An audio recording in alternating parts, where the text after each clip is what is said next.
My name is Hanne Jansen from Marketing. I will only introduce the chair now, who is just having another conversation. So that's Stan. Stan will be chairing this session and keeping us all on time. We don't, we try to keep there's a presentation and a panel part. We try to keep the presentation part on time with informative questions, if we have time, but if not, then not. And to have enough time for the panel. So Stan, I will give you the floor now to get this whole thing rolling. Thanks. Thanks, Sander. I think I don't have a place to sit down. Okay, that's another thing. I like standing. Thanks for coming to this session. It promises to be a very packed but very impactful session, we hope. It's probably no coincidence that three of the major funders of agricultural development are in the room, in DFID and USAID and ourselves, because this is where the rubber hits the road. We've been talking about open data for greater transparency, accountability, greater efficiency. How do we actually realize those benefits, and how do we make sure, to the extent possible, those are actually positive benefits and not sort of unintended consequences? And we started, I think it's really good, about the caution and those potential downsides as well. So I think this is could be a really valuable session. So I'm not going to say more than that. I'm going to try and, the world's worst timekeeper, is going to try and keep everything on track. I'm aided by sort of technical apparatus at the back here, which have got the timing. Just to give you a sort of layout of the session, we're going to start off with just a general introduction to the sort of purpose and hopeful objectives of this session. And then we're going to have three specific topic areas. One is going to be on the release of open data. That's going to be primarily led from DEFRA. I'll introduce the speaker later. The second is around a really bold vision around a potential global sort of data ecosystem for agriculture and nutrition. That's led by the Syngenta team. And then we'll come back to get friends from DFID and bargaining to talk about this question of the uses and the users of open data in terms of sort of maximizing impact. And then we're going to wrap up not only that, but there's more. The more is we're going to have a panel then for about half an hour to sort of try and mull over those sort of issues. And yep, that's going to, I think, be led by Jenny, who's going to sort of take an overview of the panel. So without further ado, I'm going to hand over to Sander here to sort of start us off. Sander is a team leader in Earth Informatics at Wageningen University and has been very sort of working in close coordination with the GODAN Secretariat and helping arrange this meeting in this particular session. So over to you, Sander, and I can steal your chair while you're here. Come in. Okay. My idea now is to just give you this session overview. So we have a panel at the end, and I think the most important thing we would like you to do when we are speaking is to, if you have questions for the panel later on, or other questions, please post them on either my email or on hashtag GODAN Impact, so that we can track them and we hopefully get a very good set of questions. So think hard, make it the most difficult question ever. There might be a beer for that. So, and of course this is then also the session hashtag. So, we go through these three blocks, you could say, from release to infrastructure to finally use.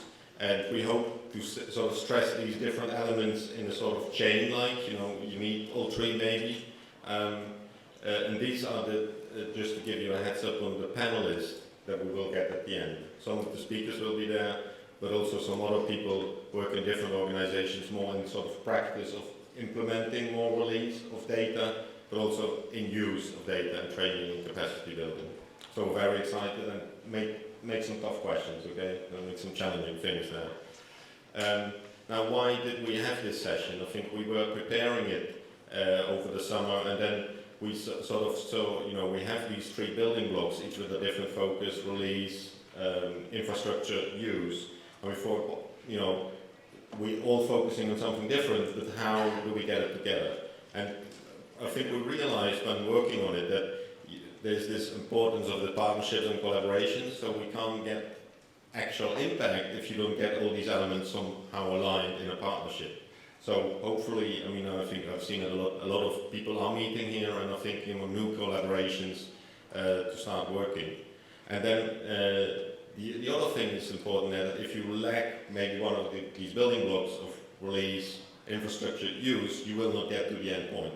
So how to do that, I think that's also what we want to emphasize in the session, showing that there are these different building blocks, that there's content on each of them, and that you can actually do something with all of them together. The other point, of course, is then not to redo everything at every step, so not reinvent the wheel, which might be happening. It's a good reflection maybe for the panel also. And finally, we want to see this used. So being impact or problem-oriented, what are the problems that we should be tackling, and how does that look? So just I want to close here this thing, and then so we can start digging into the content of the session. Just remind you again, hashtag GODAN impact, or on my email if you're not using Twitter and these type of things. Thanks for that, and I went back to Stefan. Excellent, and saved us a bit of time. That's a bonus. Thanks very much. So let's go to the first of our three topics, which is going to be on the release of open data, the experience that DEFRA has had in making accessible a lot of open data. So for this, we've got Professor Ian Boyd, who's the Chief Scientific Advisor from DEFRA, and is currently Professor of Biology at St Andrews, and apparently is to be seen a lot of the time on the golf course. So I'm told. Thanks very much. I actually don't play golf. Anyway, look, thank you very much. It's not often you get a chance to stand up in a plenary and then come to a session like this and sort of give the same talk, but actually some of the slides are the same, but I think the messages are fundamentally the same, but I'm going to try and go into a bit more detail. Let me just see if I can get the slides going. Are we all right? No. I want to try and sort this. Anyway, I wanted to give two main messages from what I'm going to say and from the experience we've had with open data. Yeah, brilliant. Thank you very much. The first one is that, first of all, open data isn't enough. And I think that many people have already talked about this, in that it's about transferring data into information, it's about building the tools to make that happen, and it's about then building on the experiences that we have in order to be able to move forward and provide applications of data.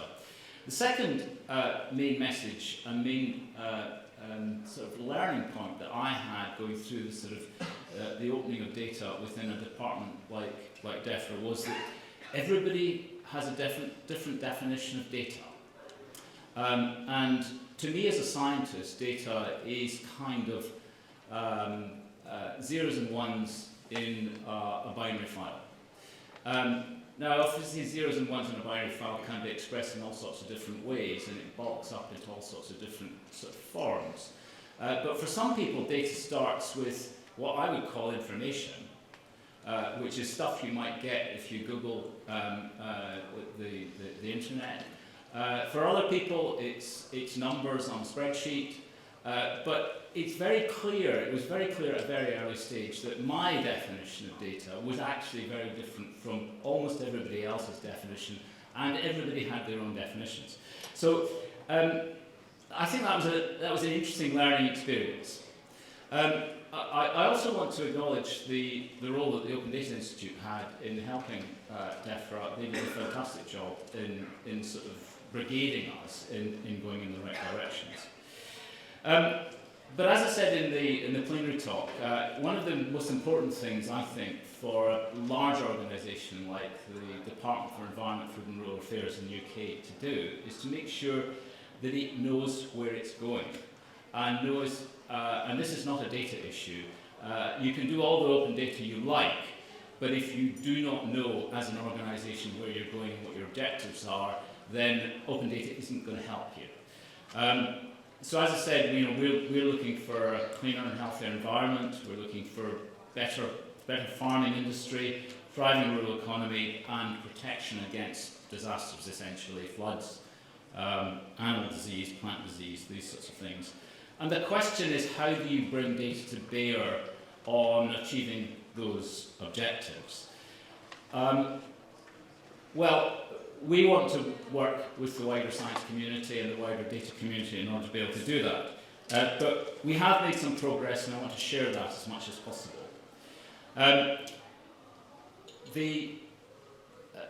already kind of suggested why we should focus on open data, but the question is why open and not just data?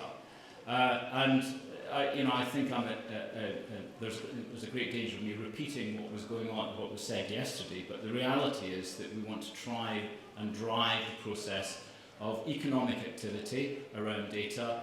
And it's not just economic, but I think it wouldn't happen if it weren't economics. But most of all, we want to get better at doing our job in government. We want to develop better policy, and we want to implement it better. And we know we can do that by using data and being data-driven. That doesn't mean to say it has to be open, but being open helps us in that process. I don't know what it's like for other governments, but the UK government is getting smaller and smaller and smaller. We're spending less and less of our budgets on the process of government. And that means that we have to devolve a lot of the responsibilities to other parties elsewhere. And essentially, we're asking those other parties to do a job that government used to do. And how do you do that effectively? Well, you do it by giving them incentives to do it, and one of the ways of doing it is to make sure that government's data is open. So what are we doing, and what have we achieved? Well, again, with the help of Open Data Institute, it was round about this time last year when I said to our Secretary of State that I didn't think DEFRA made as much of its data as it should do. And that set her off in a particular direction, which set the department off in a particular direction. I'm not sure it was just me, but I think it was partly me. Sent her off in a particular direction, which meant that she set us a challenge. And she said, I would like by a certain time, and I think it was about the end of May this year, DEFRA to have published 8,000 data sets. I don't know where 8,000 came from, but 8,000 data sets. And actually, we managed 12,000 by that time. And as I said in the plenary, a data set can be, anything from a very small sort of spreadsheet all the way through to a massive data set. These are substantial data sets, and the example I gave was our LiDAR data set. But we could also look at all our animal movement data sets, and I'm going to come back to a few examples in a minute. But we're coming up for 250,000 data accesses and downloads in the last 3 months since this was published, which is a pretty substantial move forward from where we were before. And what we're beginning to understand is that people really do want to use these data. The next step for us is to provide metadata and access tools for people to be able to find the data properly. You can Google it all and that sort of thing, but actually we'd like to be able to provide better guidance for people to get through the data that we have. I've put this in here because crowdsourcing data is going to be really important to us in future.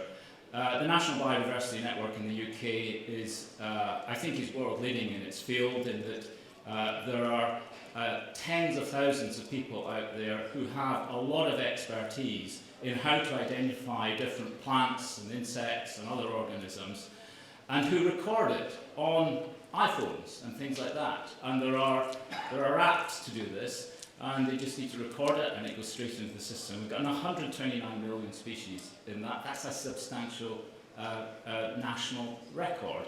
And they're all verified. So what we want to do is in government is capture that and make use of it.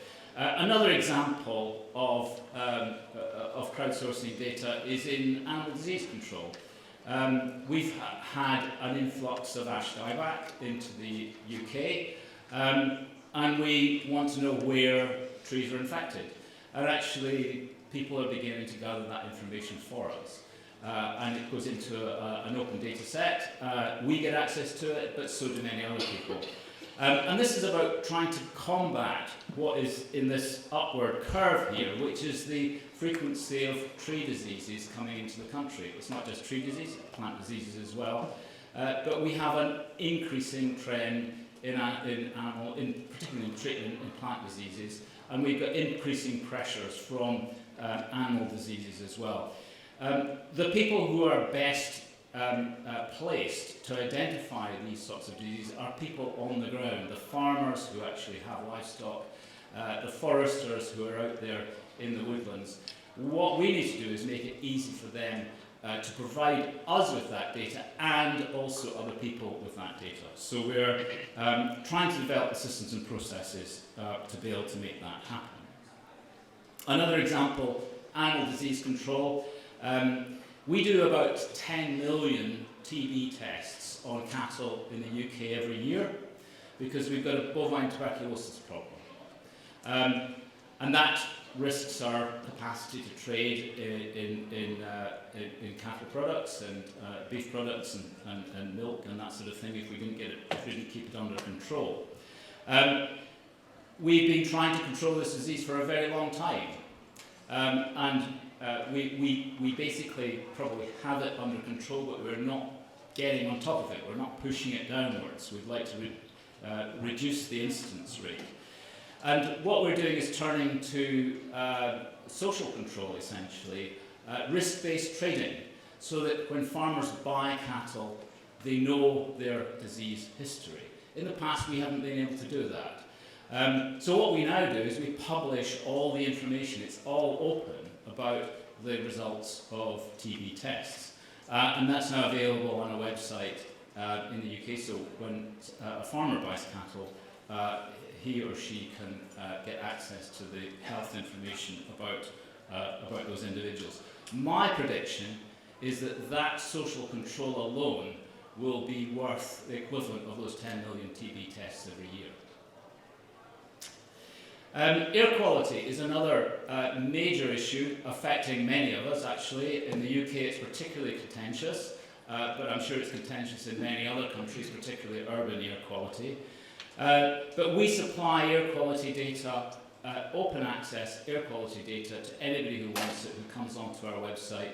It's built out of running an air quality model that is derived from air quality information from particular observing stations.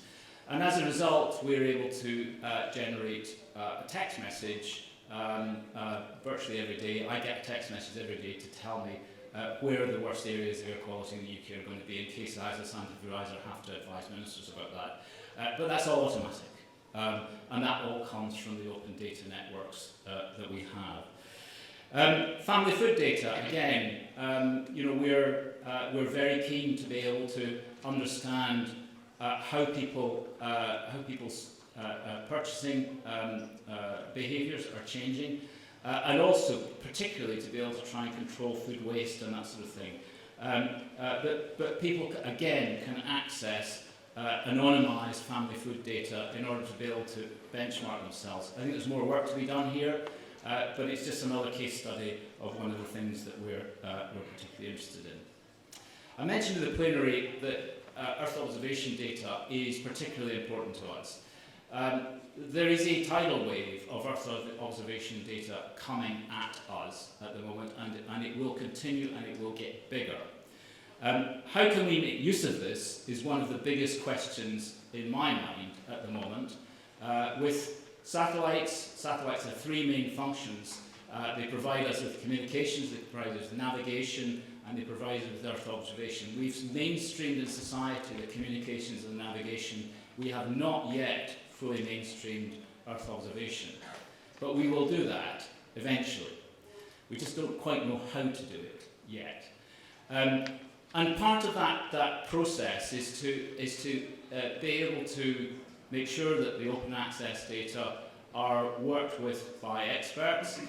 But from our point of view in government, this is a constrained open data problem. many open data problems are what I would call unconstrained. This is one that is constrained because we know where the data are, we know exactly their characteristics, we know exactly why they've been collected, and if we can't get that right, then we're not going to get any other things right. So as far as I'm concerned, from a UK government point of view, getting the open data issues around satellite imagery, satellite Earth observation right, is a first stage step to getting the bigger open data problems right.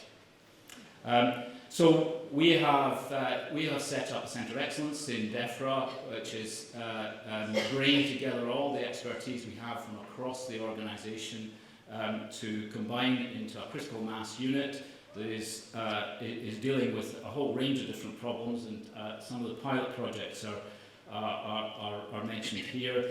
And I'm in the process of doing the same for right across the UK government, so that we can introduce Earth observation into planning regulations and into some security issues, but also into transport.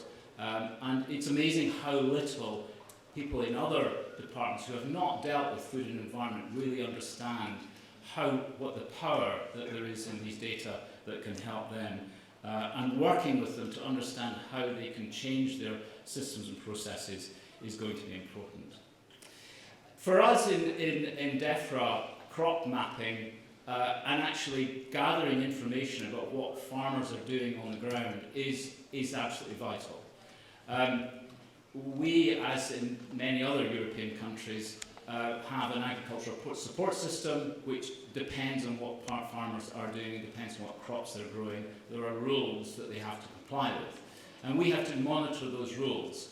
That is actually a very manpower intensive process. We have to put people in the field, go and check what crops have been grown, check what length of hedgerows farmers have, and things like that. We're not quite there with it, but we're pretty close to doing all that automatically with Earth observation data.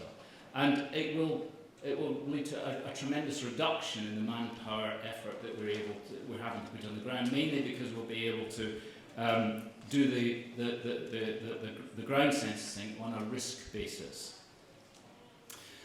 We have a system we call Living Maps, which is again from satellite imagery, which is looking at different habitats across the country and how they're changing, both with different policy interventions and response to policy interventions, and also through climate change.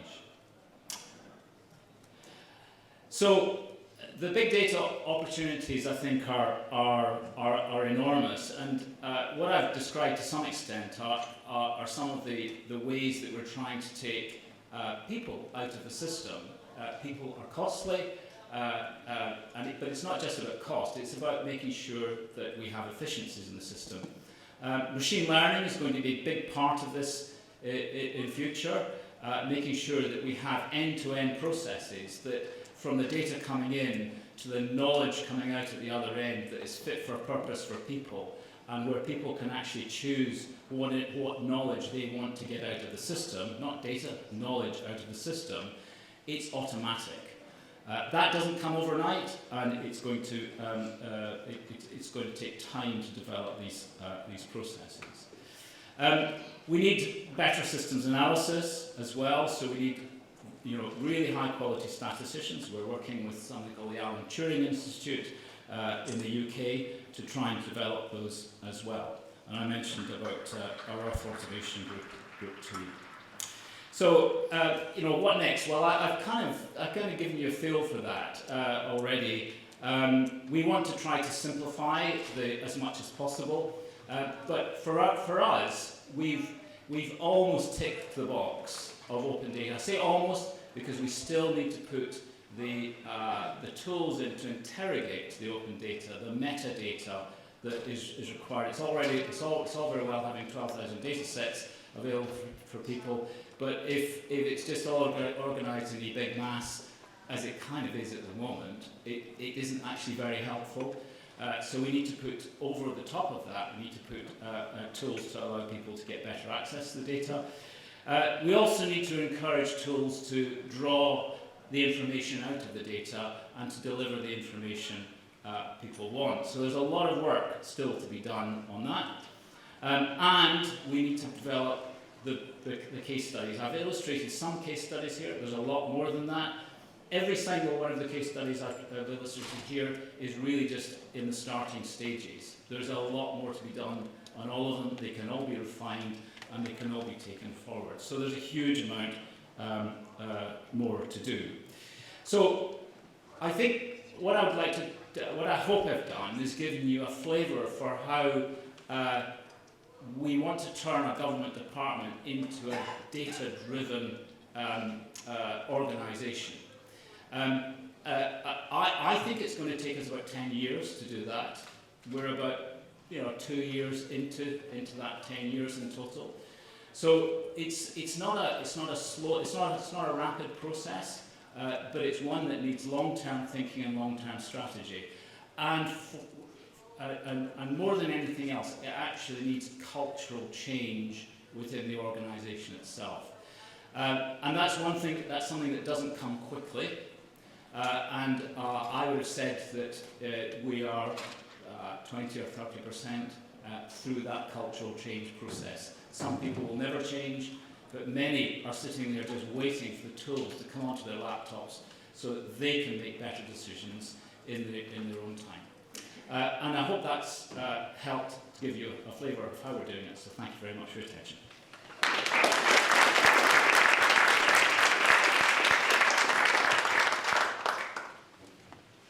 Thanks a lot, Ian, not only for the great message, but the perfect timekeeping. It's now exactly 0. So difficult not to see it without... Well, I'm very glad I have it. Anyway, perfect. I just want to maybe recap a couple of points there, which I like very much in the start of this, which sort of goes against, not against, but I like the idea of starting with the idea of problems. I've heard a lot of conversations which start with a conversation about data and what data can we make available, but actually starting with a question we're trying to solve helps very much on sort of shaping the data. And the other thing I like is actually setting a target and actually getting started and doing something.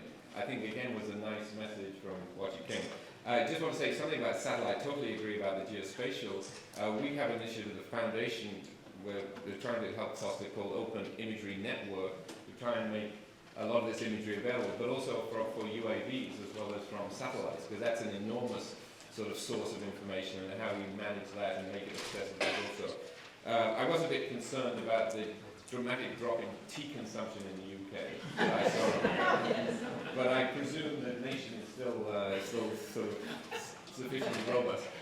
You also you did sort of actually set very nicely the stage for what next, and some of these ideas about what could we actually do. What is some sort of bold vision about where we could be headed in terms of the management and utilization of data? And with that, we're setting up for our next topic with the folks from Syngenta. So Sarah, after her stunning performance yesterday in the plenary, is going to kick us off. So Sarah, if you remember, is the head of external affairs at Syngenta, and she talked yesterday about the Good Growth Plan.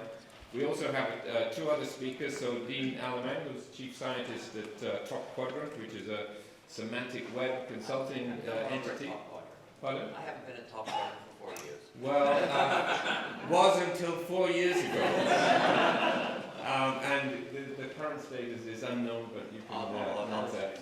And and Graham Mully, who's the head of data sciences and other sort of responsibilities at Syngenta. So please fill in where I missed out for you. So please, Syngenta team. Thanks. Can we reset the clock? It's like American football. Can we do reset the clock to 20? Back to 20. Well, you sure have to. Pardon? 5. Wow. Oh, I see. That's me. Oh, that's. Oh, I'm going to do 2. So, Great. as I said yesterday, we're relatively new to the open data movement, actually. But we understand there's a huge disconnect. And so that was the reason that we actually commissioned GODAN to develop this paper, which starts to look at all of the different questions around what are the best practices, what incentives are needed to encourage business to actually get over their fear and to open their data, what has to be done to actually make it useful, a lot of the questions that we heard in the other breakouts. And so that's what this paper starts to do.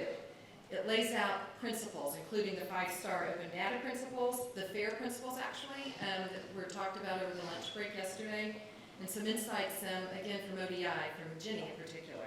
So we truly appreciate the role that, frankly, we're allowed to play in this space, and really look forward to how we can continue to develop and actually move forward some of these principles, some of these hurdles that are in the way together, so we can start achieving what really is at the heart of all of this, which is food security. So, Dean?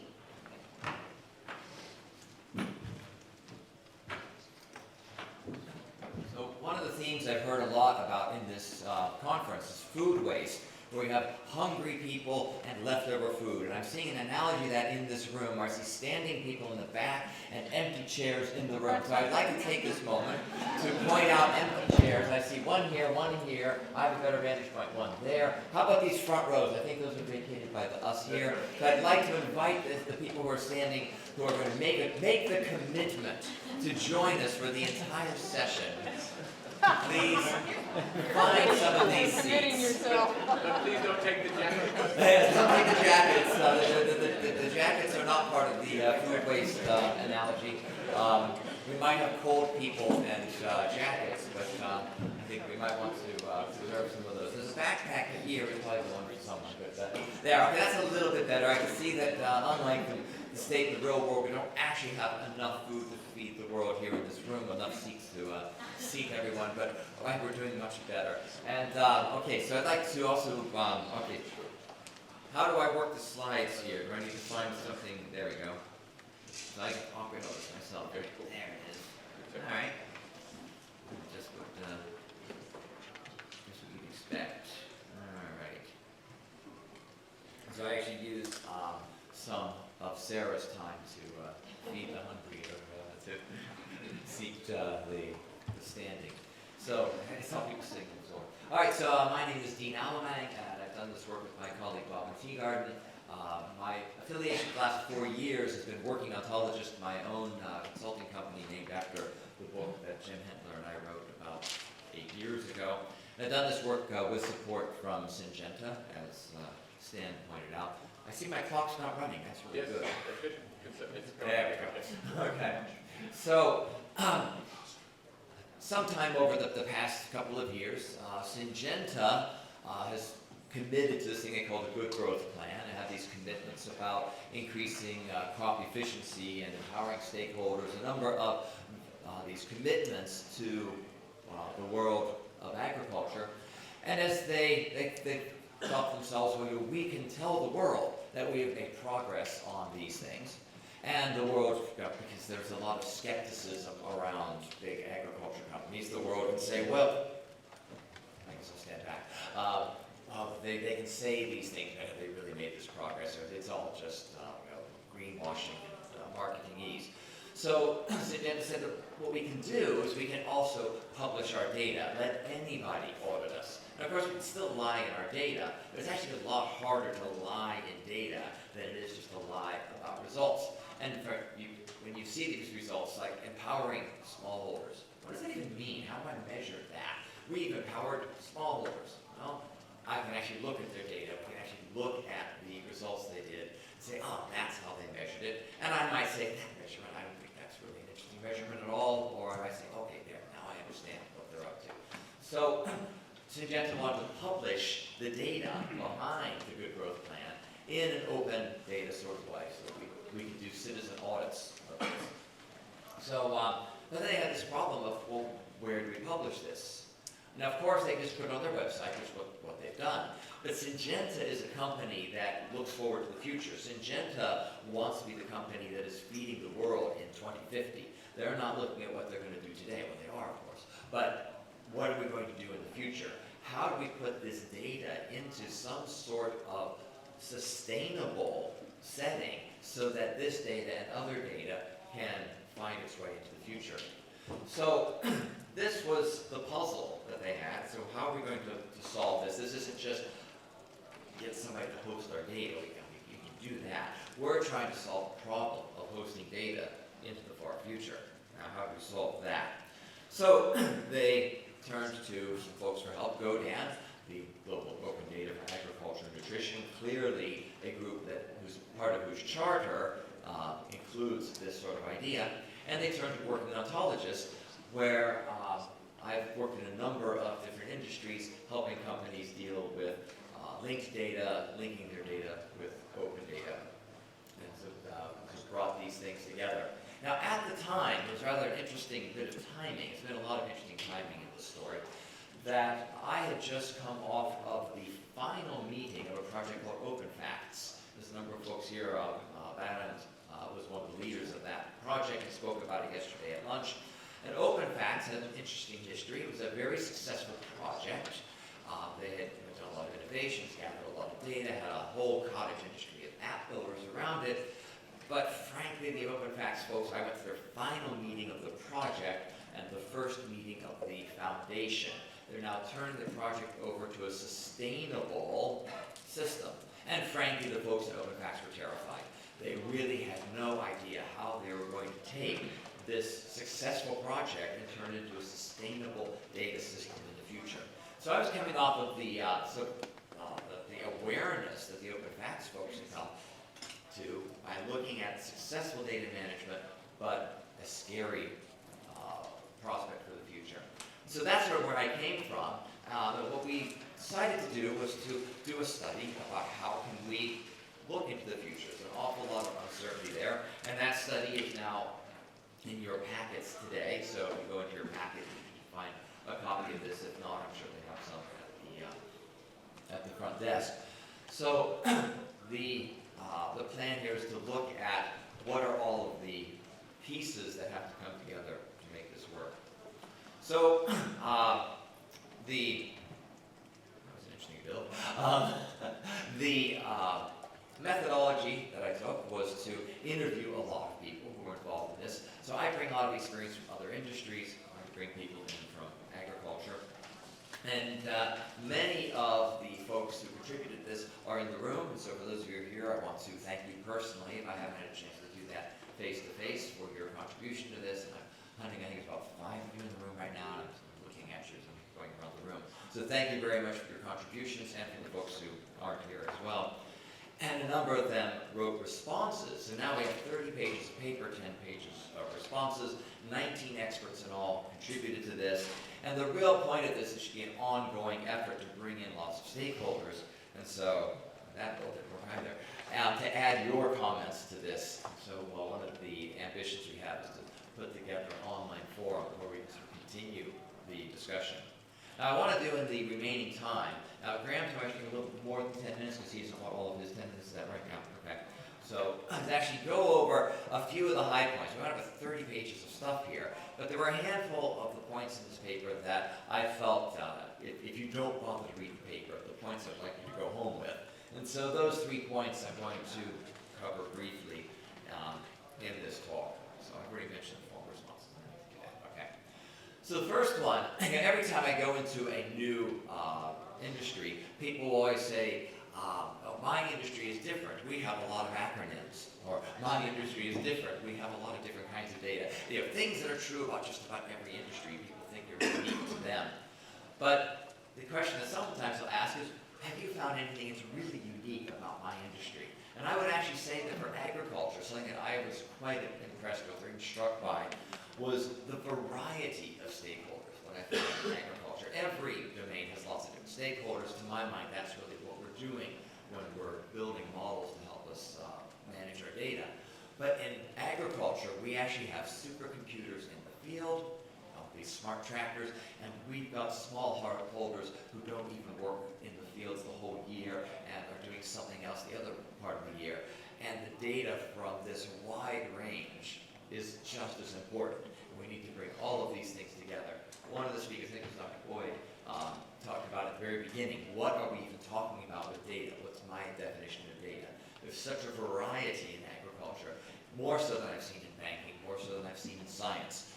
It's really quite remarkable, the variety of stakeholders. We have people in the room who represent the developing world, people in the room who represent high tech, and all sorts of things in between. Something I find really unique about the agriculture space. That's one of the findings that I found most striking in this research. So, because we're bringing in all of these stakeholders, we really need to do some sort of a community effort to bring together all of this data. There's a real temptation in the world at large, in our capitalist economy, for someone to come in and say, I'll do it. I'll be the one who manages all the data. I'll be the clearinghouse. Come to me, bring me your data, and I'll store all of it. And Syngenta could do that. Monsanto Bayer could do that. The U.S. government could do that. But we're looking at longevity here. We're looking at the democratization of data. There's a number of reasons why the superhero mentality just isn't going to cut it. First of all, this job is a longitudinal job, and it's big, so even anybody who's big enough to do it. And the notion of trust is key here. Who's going to trust Bayer, Syngenta, the U.S. government, the UN? Who's going to trust them to actually be the ones in charge of this? There's going to be competing efforts. There's a cartoon that was shown in this room yesterday that I shall show again in a moment. There'll be temptations to privatize this, turn this into our own little lock-in. We want control of the standards. So here's the cartoon from a source code XKCD. That doesn't stand for anything. If you've not looked into XKCD, I really suggest you do. I've got the source of it's in there and it's in the book as well. So, well, you can read this. There's 14 competing standards. We need one ring to rule them all, and now there's 15 competing standards. So this proliferation of standards would attempt to bring things together, actually push them apart. This is actually a very old cartoon. It's been around for a long time.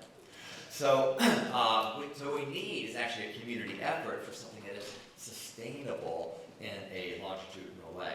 So the data providers, the service providers, and this is why we use the word ecosystem. We actually want something that's going to be interacting and in some sense alive, where you actually have something moving forward, adapting as our needs adapt, with new members coming in and changing as it grows.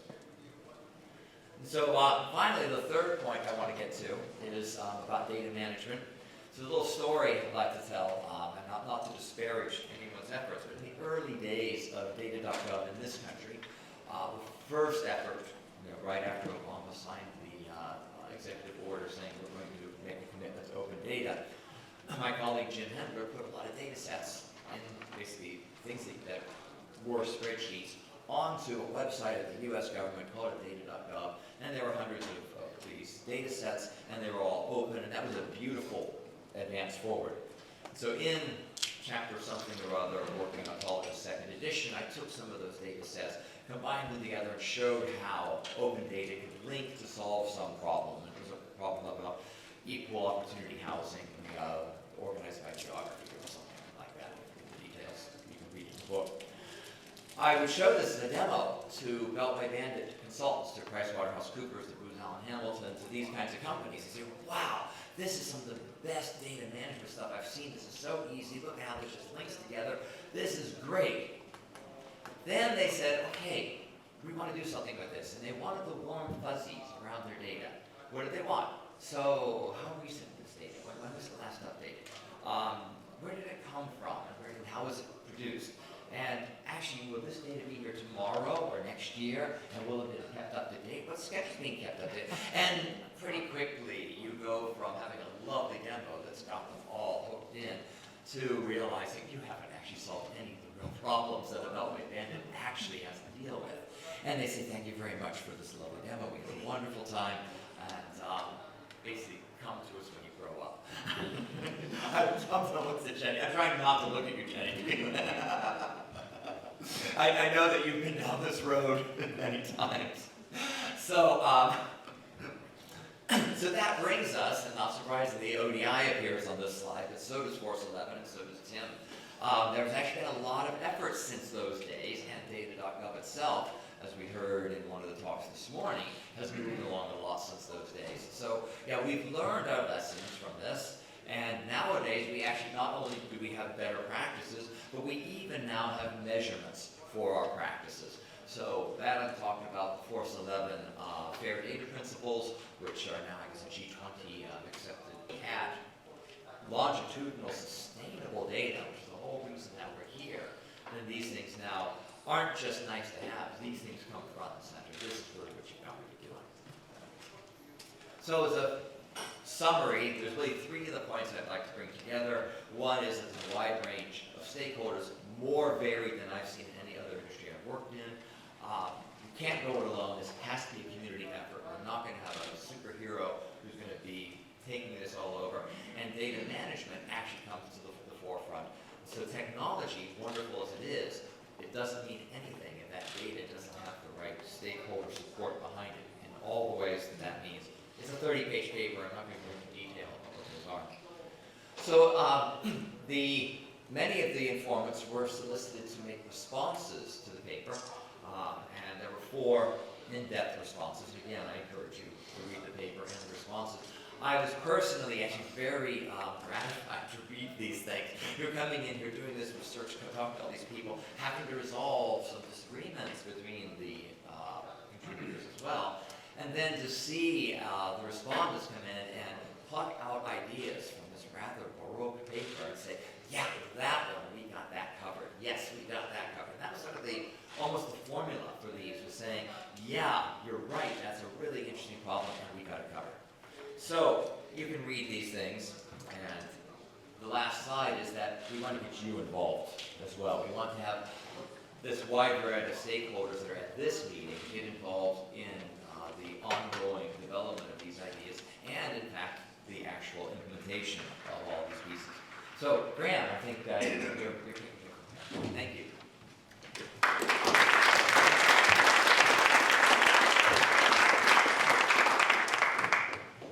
I should have left Dean up here to sort out the slides while I introduce myself. Maybe Sandy can help when you introduce yourself. Okay. Yeah, thanks a lot. So, I think as has been said, so I'm Graham Mullier. I head up data sciences in a relatively small part of Syngenta, that bit that's, if you like, the IT group that looks after the weird things that are in data. And we stumbled across open data. We ended up helping the Good Growth Plan project team work out how to publish its data, and that's Could you go to the mic? Yeah, thanks. sorry. Yeah. Thank you. Right, buddy, data scientists, aren't we? Yeah.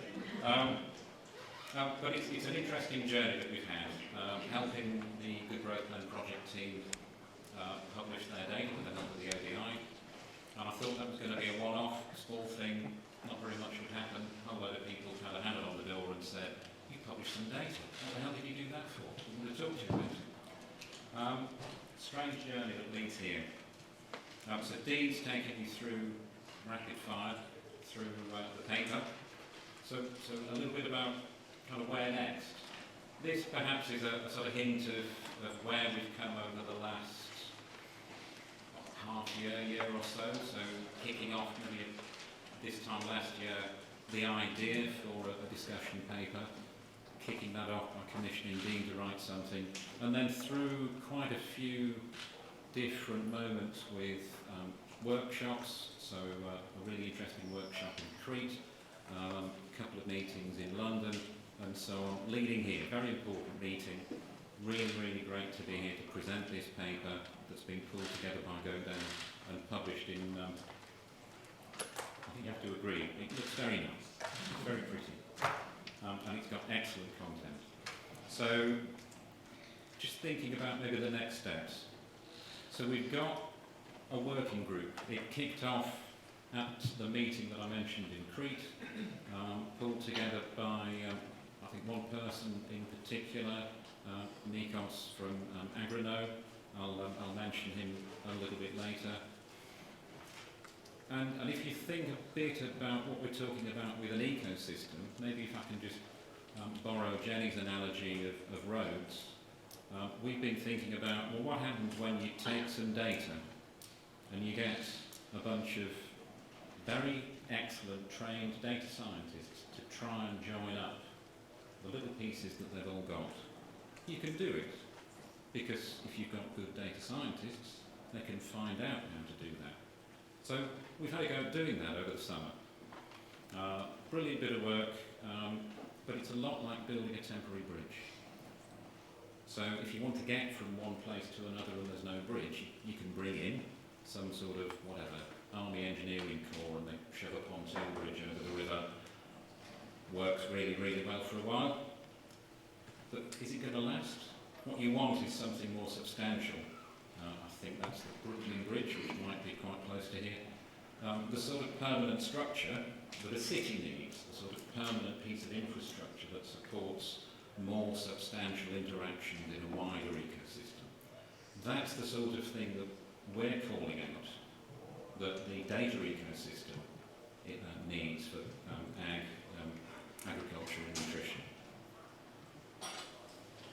So we need to go beyond those hacks.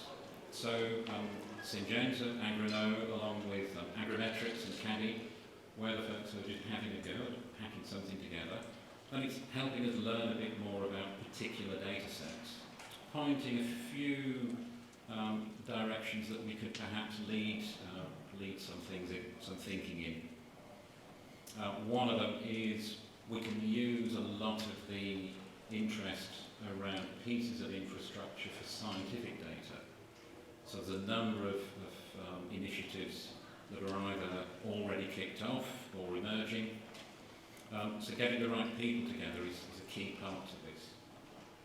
We've got something that happened earlier this year. The meeting in Crete was open August 16. So a few people in the room signed the Hardia Declaration that was all about trying to join up this infrastructure, trying to join up and create this ecosystem. So we're saying we'd like to, through the working group, get people together who've got some energy, who've got some willingness to join things up and not just do their own piece, not just create their own isolated silo and say, come to our piece of the infrastructure, this is where it's all at. Let's have an ecosystem of joined up pieces. Let's have policies or API standards or trained people who are good at working with data. We need all of those pieces and more. Why? So I won't labour this too much, but we know what the challenges are around having enough food, creating enough food. We need land and water and people. But we're not necessarily managing to hang on to the land that we need. We've got water scarcity as problems, and the looking after farmland takes a lot of labour when people are moving into cities, as we heard earlier in the summit. That suggests that we need a shift in the way that farming operates. So, just to keep it brief, this ecosystem, this is something that you can help with. So if you want to get involved, you could get involved by joining the working group if you're building data platforms or infrastructures already. If you've got scientific data, if you produce it, if you manage it, you could follow GODAN, you could bring those data sets to the working group. And if you're funding such work, then share with us where you're trying to take this, and let's see what commonalities we can pull out. Let's try to avoid doing the same thing twice and missing other really important pieces. So, how do you get involved? Contact myself, Graham Mullier, at syngenta.com. I'm also on Twitter, at Graham Mullier. Or contact Nikos at Agrino, nikosm at agrino.com. So I'll stop there, but if you've heard anything that you're interested in, please step in and join the working group. Thank you.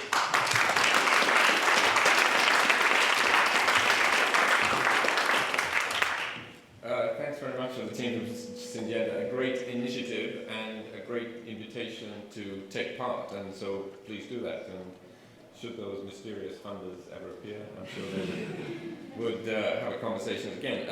I was pleased to hear that, as we know, agriculture is special. That was really good to know, because we do think that. The variety of stakeholders, I think, is something maybe we hope to hear in the next thing about getting through the impact, and so we're going to have that session. The only thing I would finish on there was I'm very pleased to see it looked like the Liverpool football ground there. It looked like the new stand that they have at Anfield. This is a very insider comment, but very pleased to see Liverpool mentioned on it. So the next topic is is the question of sort of introduce the users and the users, and how do we actually take this data and get impact? We have all this data organized perhaps through this global ecosystem. What are the tips and traps about sort of making impact? So we're going to have Seb Matra, who's the, sorry, I've lost your, I know the innovation lead on data within data for development within DFID. And again, Sander is coming back. I don't know how you're going to, Seb, are you going to kick off? Who's going first? Oh, okay, Seb, please come. This is the final session before we have our panel. Final topic.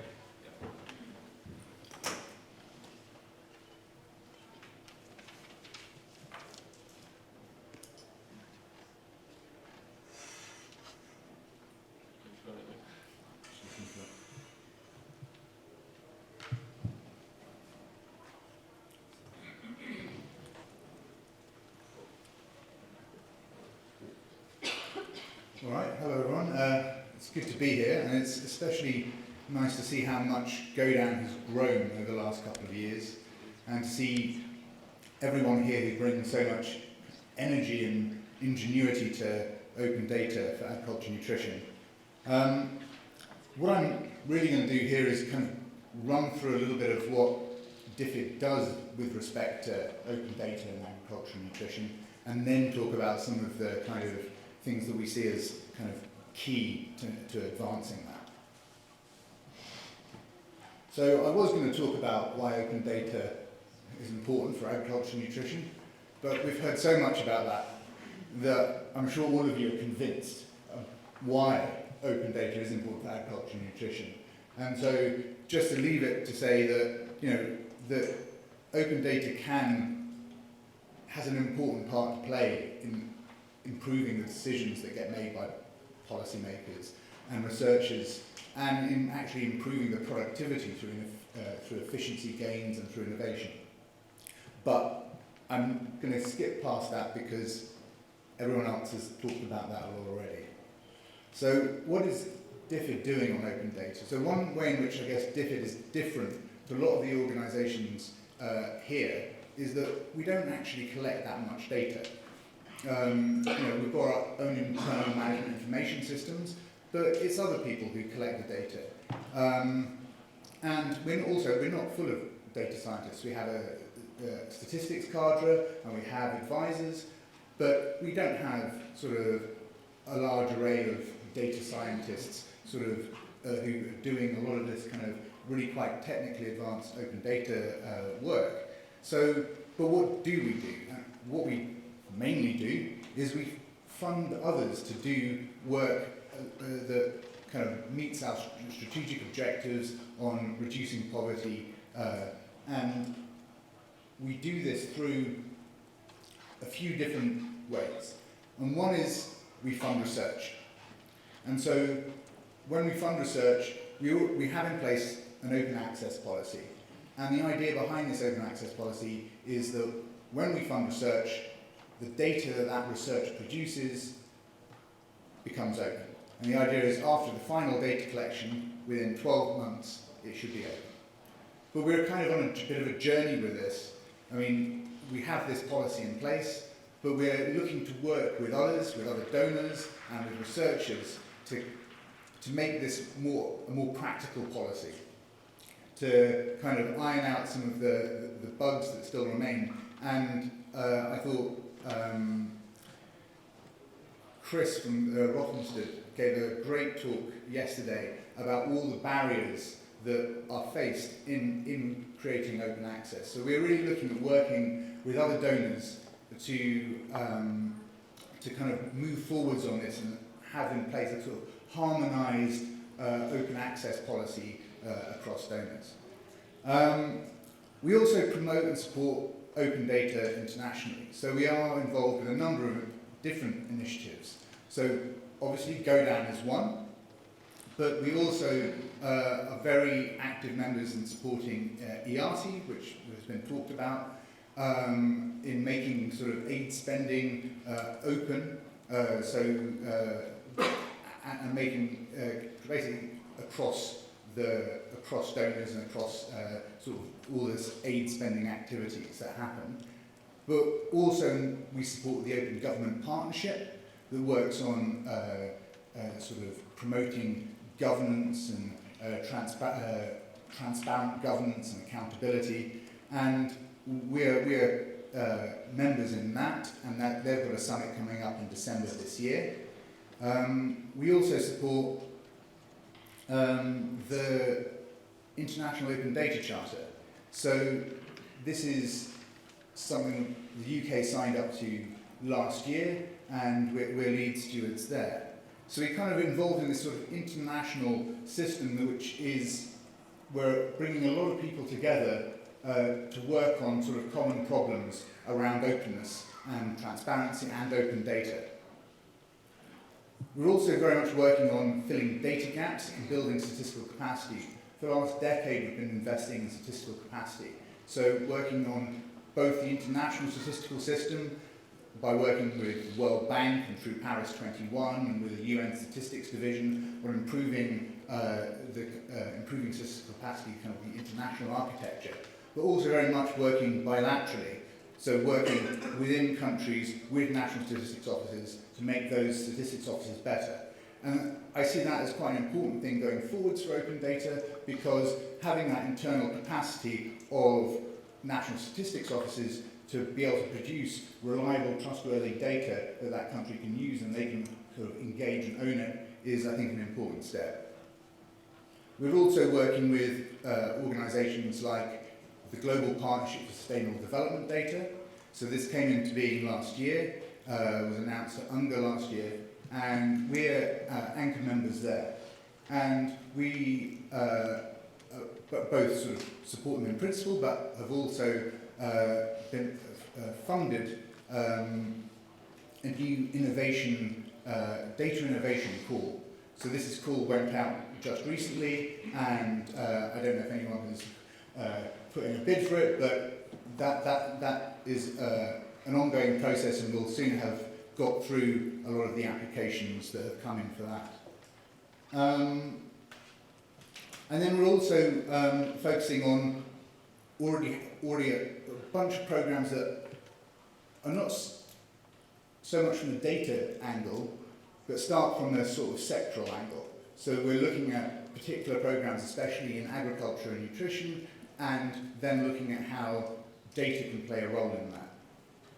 So here's some of them. I'm not going to say much about GODAN, and Xander will talk more about that in a little bit, but we support both the GODAN Secretariat and a new research consortium for GODAN Action. We support cassava base, which is looking at sort of genotypic, phenotypic type of information about cassava, modelling early risk indicators to anticipate malnutrition, the Global Nutrition Report, which has been sort of setting out some of the data gaps that exist around nutrition, and the Rice Genomes Project. I'm actually realising we've got to speed up quite substantially. So AgMIP is another great example of something we support, and that brings together crop modelling, economic modelling, climate modelling, to help decision makers sort of anticipate future agricultural scenarios. We support the Land Portal and Cadastre around sort of open standards for land rights and sort of tenure information, and kind of having a collaborative approach towards that. Both Land Portal and AgMIP are here and have booths, so please go and visit them. So what needs to happen to accelerate global progress on the data for SDG 2? So we kind of had in mind sort of, I guess, have 3 C's there: coverage and quality of data. There's lots of data gaps, and some were indicated by the Global Nutrition Report, but you've got things about dietary intake, or you've got things about how the granularity of data or the timeliness of data. So these are all problems that we're working on, especially for the disaggregation of data when it comes to the Sustainable Development Goals and having it by gender or disability. Those are very important, and we need to accelerate on that to make that progress. So the other big one, and we've all talked about it, I've heard it again and again, it's great to hear everyone saying the same thing, is we need this coordination. And hopefully that is partly what everyone coming here has helped to achieve is that we've got to talk to new people and make those connections. But that has to continue, and we have to work together, bring people together across sectors and across the private sector with the public sector. And so it's great to see people like Syngenta here as well. And then building this capability at national and local level. And so working with countries to support their capacity to actually use open data to solve problems, as Stan was saying earlier, to have that problem-oriented approach and actually figure out what capacity we need to build to solve those problems. So essentially what we're looking at doing is to try and create some of those incentives through the ways in which we fund projects to support open data. We're looking at how to put decision makers' needs at the centre of what we're doing, investing in those enabling factors. There was a great report earlier this year called by the World Bank called Digital Dividends, and in that they talked about the analogue complements for digital. And these are things about institutions, skills, regulations, that these are all really important enabling factors that will help make open data have an impact. And as has been mentioned before, things around just changing our own mindset within our own organisation to take open data forwards, but also helping others to change theirs, and working with them and kind of having that kind of collaboration to change that mindset together.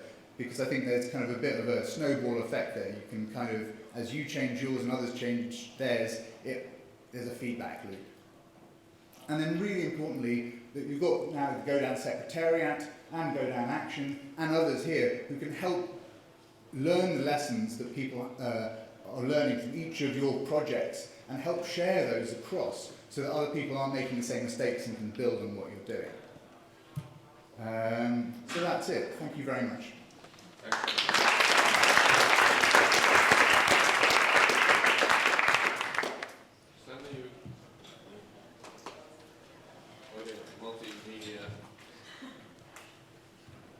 So I'm back again. You could manage your time well. Yeah, I will do my best. I mean, the first thing to say is that I've just received the first question, and we need more for the panel. So we are doing our job and telling a lot of stuff, but you need to now do your job, and you've got like 10 minutes before we have to hand over the questions to Jenny. Or 6 minutes. 6 minutes. Okay, so I mean, maybe to tell a story first, I'm going to tackle the use part of this session and on the impact. And this is this GODAN Action Project program we just started to help support the GODAN community to work on a few things on standards, on capacity development, and on impact evaluation. Now, yesterday evening I went to a comedy club here in New York, which was great fun.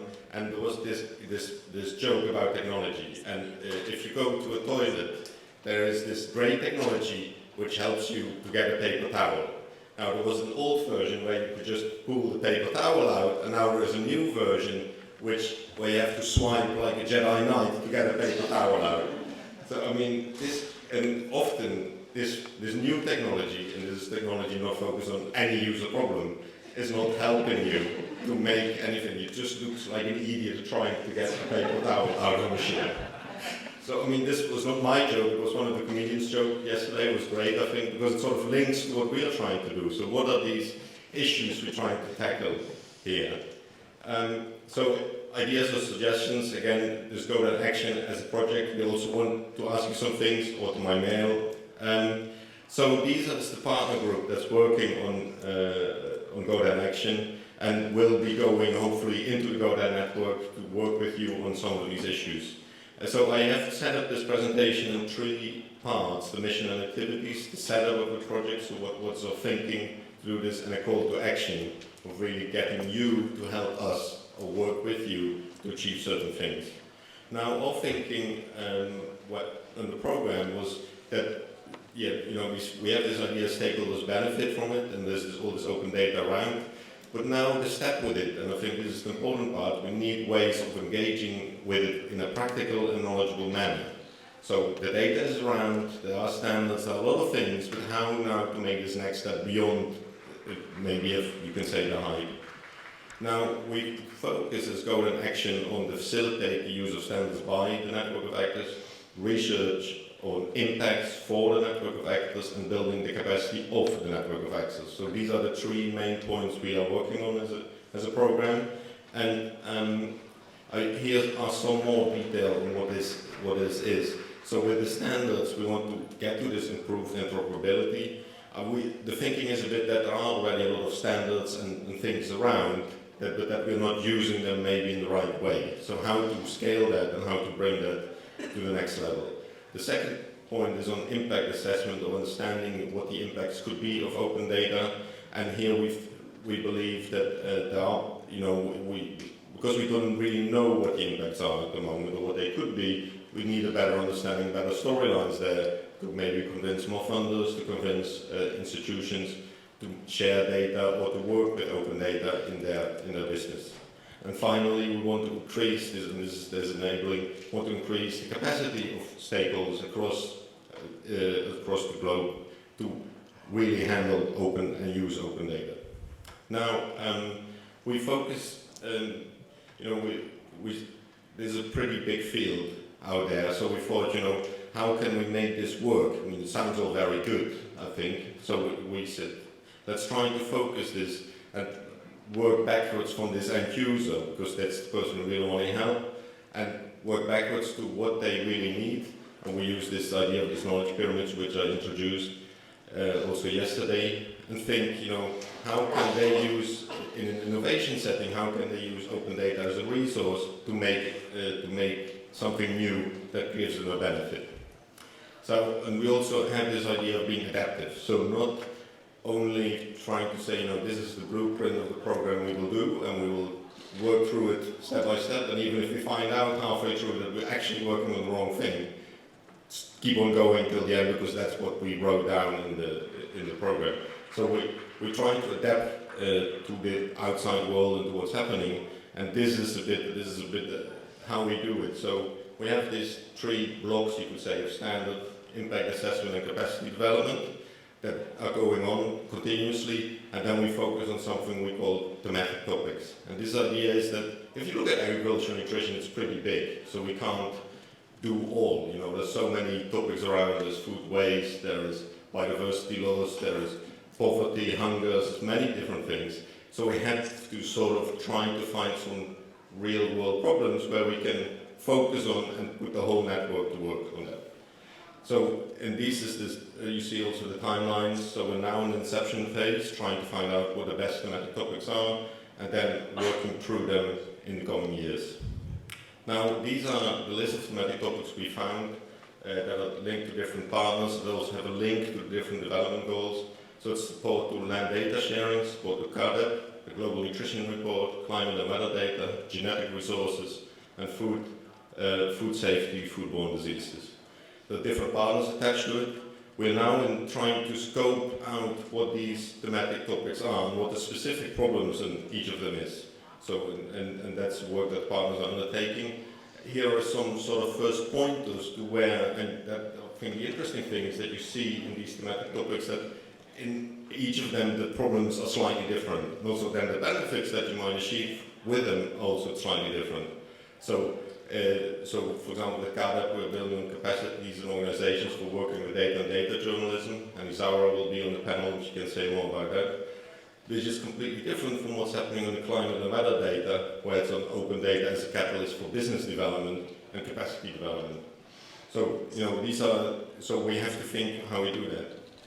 Now, ultimately, what our scoping methodology is we look at the audience, actors and beneficiaries of these sort of limited fields I just had on my PowerPoint. We're trying to estimate what we think the impact will be on that larger thing, and then we think, how is it linked to global goals, global networks, and how can we then finally link it to a sort of impact or a small theory of change for that field. Now, I have three calls to action here where I really need your help as a GODAN network, as we are here on the GODAN Summit, is to get, we want to know if you've seen what we want to work on, if you have relevant initiatives that you think, these guys should know about it, come to me, come to some of the partners in the room and tell us so that we take them into account. So this is the first part of the call to action. And the second one is, maybe you think, having seen all thematic topics, you think these are completely wrong, you really need to work on this. Then also tell this, because I think that's important, and we need then to find out a way to start working on it together as a community and to make this listing. Hopefully there are some funders in this room, so hopefully they can help to achieve that. But that's, I think, if we can get this conversation going across the network on what should be the focus, the thematic topics where we can have most impact, then let's do that. So the second part of the call to action is that at the summit here there's a persona booth, which is in the main hall, where you can think, it's important to start to find out who is this user of this information that we're generating. So the IDS made some personas, some artificial persons, and you can go there and give your feedback. Please all do that and tell them, I think the main person helped by this should be this and this guy or girl, and this is the characteristics. So they are in the GODAN, next to the GODAN booth. And finally, there's the map of standards available, where we are trying to find out what are all the standards around. So there's a website, vestagrisemantics.org, where you can improve the map, suggest standards we are missing. I mean, you might all come from different fields, so you might know the standards for your field, like I know for mine. And then if we get it complete, then we have a better understanding of what we can do with that. Here I want to finish, and I saved some time, Stan. Brilliant. Thank you.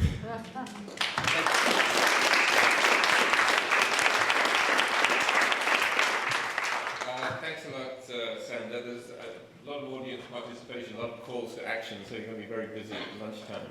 But please go to the lunch session as well. So we're going to sort of do a bit of a switch now into a panel session, which is going to cause a little bit of moving of chairs and people. So let's try to end up with, so Ian, you're staying, I think, up here.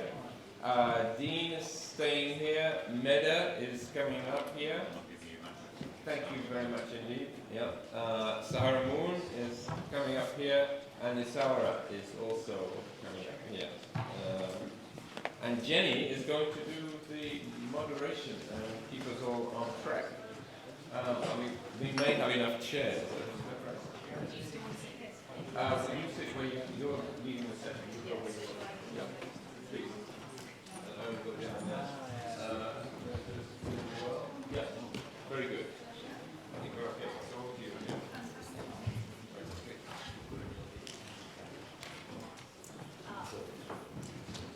Right, we still have quite a lot of people standing, and there are just a couple of chairs, just here and here, over here. So if you'd like to come in, please do. It helps for asking questions.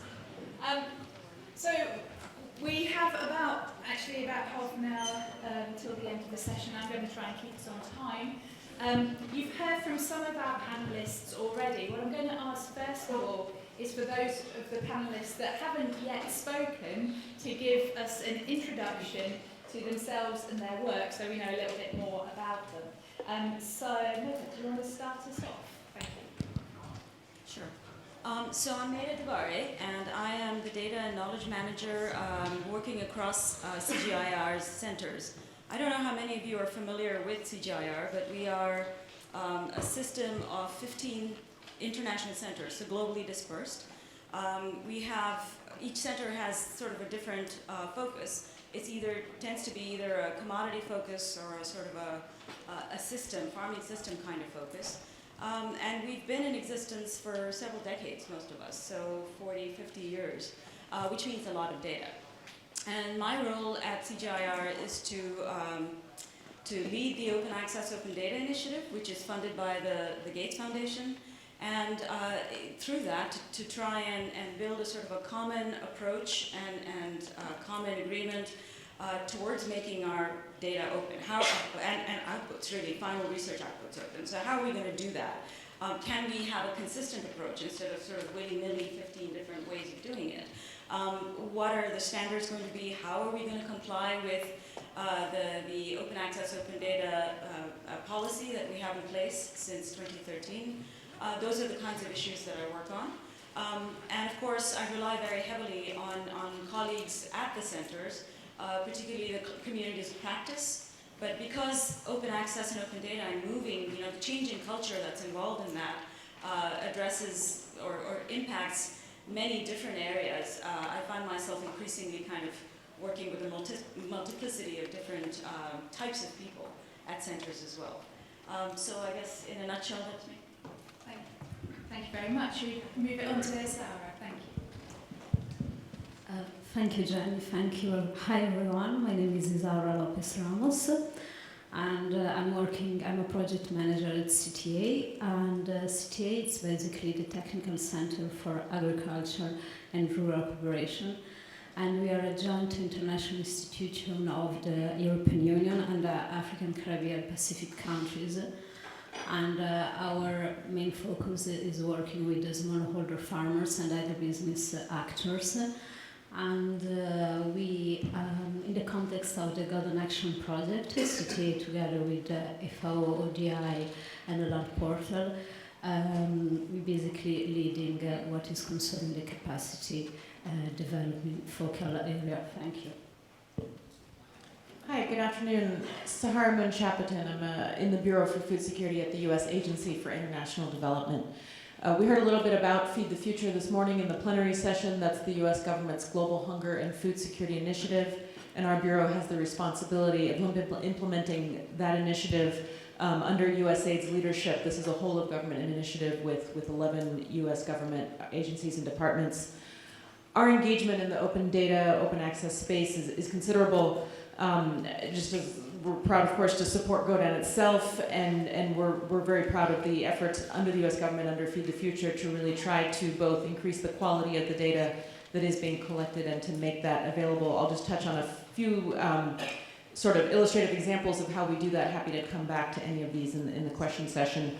One is we've supported a number of population-based surveys in the countries where we're working under Feed the Future to gauge the impacts of our investments. And this is, of course, data is incredibly important to understand what is working and what isn't working when you do development work. We're going to be sharing those impact data. This is looking at high-level impacts on poverty and stunting of our efforts on the ground. We'll be sharing data from a number of those countries next month. But just as a flavor, we've seen drops in poverty, for example, between 12 and 26% in several countries, in several areas in the countries where we're working, like Ethiopia, Cambodia, Malawi, Ghana, Liberia. So these are the kinds of data that let us know where we are having that impact on the ground through the broad range of programming we're doing. We have very large research and development efforts under Feed the Future. We've been working very carefully with our data folks back at USAID to ensure that those scientific data are put out there in a way that is accessible to the scientific community, because of course making data open and accessible is one step, but making it open and accessible and ensuring that the folks who can use the data will have access to it is incredibly important. So we recognize that the scientific and research data, although it also sits on our sort of platform that we've developed within USAID, for those data to be used by the scientific community, they really need to be placed in the databases that the scientific community commonly accesses. And so just as an example, we have a collaboration with the University of Georgia, the U.S. Department of Agriculture, and others who have generated sequence data for Aspergillus flavus, the fungus that creates the aflatoxin, which is such a scourge in developing countries, and they have now put that data openly accessible through NIH databases, for example. And then finally, we work very closely with partner countries to strengthen their ability and to strengthen their Bureau of Statistics to collect agriculture data and to give them the tools they need to monitor their own programming in those countries and to ensure that they are collecting the data they need to better target their own government efforts around agriculture data and around agriculture programming. We've recently launched some new programs with the FAO, the World Bank, and the Gates Foundation aimed at strengthening these data systems in several countries around the world. Thank you very much. Thanks for the introduction.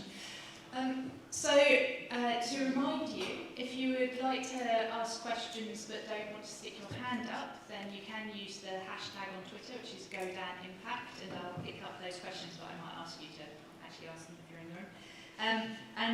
We've already had some through, so I'm going to go straight to those that I've already seen. The first one, Charles, do you want to ask your question publicly? Yes, but I changed it slightly because actually what happened was Sander then addressed it a little bit, which was So my question was, we're a private sector organisation, we're not very large. We want to, we've got lots of data which we want to standardise to be able to use. And in the great GODAN Summit presentations, there were about 4 or 5 stands looking at the way different ontologies, different ways of bringing that data together. And so, as a company that doesn't have the time to engage in the research, where do we go to? And in particular, I think I've got a little bit more of a feel that's for that for the last 5 minutes. What is the GODAN Action program going to do to make it usable for people out there in the real world? Okay, so who would like to answer questions about what standards are available and how to make them more easily usable for that data? Sarah? I'll take that. Maybe Sandra wants to respond as well, I'm not sure. So through CGIR we are developing ontologies as well. So that's the development part of it. I think Elizabeth Attenlow is in the room and she's leading the crop ontology project. We're developing an agronomy ontology. There's another agronomy nutrition technology ontology as well in place. So yes, there are many efforts. There's an environmental ontology out there as well, chemical ontology, unit ontology, you name it, they're out there. And there's a new SDGIO as well, the SDG ontology. So the question, if I understand it correctly, is, all right, you know all of these things, you'd like to be able to leverage them, but you want to sort of have a clearinghouse of all of these. And I think Johannes has been talking about this as well for a while, of sort of trying to make sure that we actually build that clearinghouse so that people who want to use, who do want to adhere to the standards, know where to go, or at least have a place to go to try and pick the ontologies that they're interested in, perhaps to request something that's missing, or terms that are missing in the ontologies, all of that kind of stuff. So that's definitely coming. I see Johannes' hand up, but if... Let's take the mic into the... Like, I need the mic for illustration, otherwise I can speak without mic. okay. But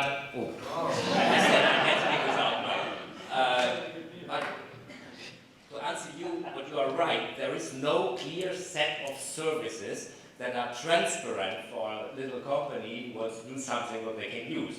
We have a lot.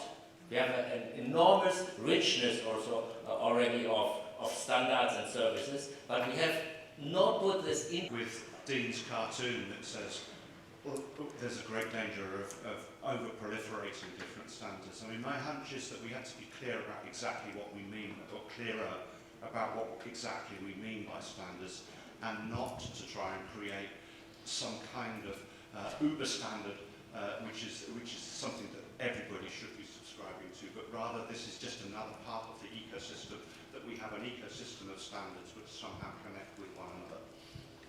Yeah. So, see, maybe these microphones are a bit live. So, yeah, I see this as quite a tension, and in some of the booths that I've been to, I would talk to someone and say, yeah, we're developing a new thesaurus. Now, thesaurus isn't exactly a standard, to your point, but what exactly we mean by a standard.